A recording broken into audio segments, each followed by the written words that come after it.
Hello, Portland Public School students. Last session, we talked a little bit about AI, what it is, as well as some of the benefits and drawbacks it can have for society.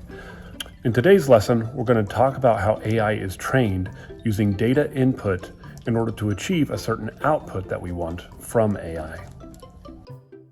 To do anything, it first needs to learn using data.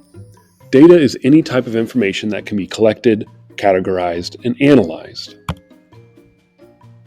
We can use the data that AI is trained on, also known as the inputs, to infer or make an educated guess about the types of things that AI might be able to do, which are the outputs. So essentially, you train the AI on inputs, and then after a while, it can detect patterns, it can analyze that data, and let you know a certain thing, the output.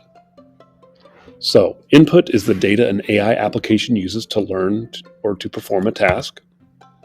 And the output is the final result or creation of an AI system based on what it was asked to do and using its existing inputs. So how does this look in action? Let's see a real-life example right here. So what kind of AI app could you build with the following data inputs? So if you put into the AI system real-time traffic data, map locations and routes, weather conditions, and then sensor data like speed, distance, and cameras, what could you get for your output? Well, if you guessed self-driving cars, you're correct. From that data we input, we would get self-driving cars, how they use sensors like cameras and radar to show where on the road they should be, and they also use map and road data to know where they need to go and to follow the rules of the road. So, I want you to have a turn at this. I want you to log into Google Classroom and open up the Google Doc you see there.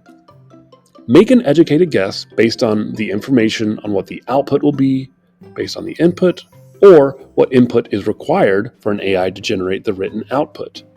So, in this example, we're missing the input.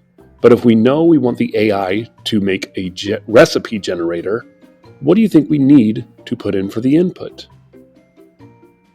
Well, you could do the food you have at home, cooking appliances, allergens that the person who wants the recipe may have, and some basic cooking knowledge. If you train a robot on all those things, you'll eventually get a recipe generator. So, take a look at the next few on the Google Doc and see what you can come up with. All right, so hopefully you got a little more knowledge about how AI is trained today, because you're going to need it for our next lesson. Okay, you are actually going to be training your own AI to detect whether the camera is spotting a human or a stuffed animal. So, one thing I'd like you to try and remember on Friday, whenever the next lesson is, I would like you to bring in a beloved stuffed animal that you have to use for training purposes. So, do your best to remember that. I will have some extras in case you forget, but we'll look forward to that next lesson. Bye.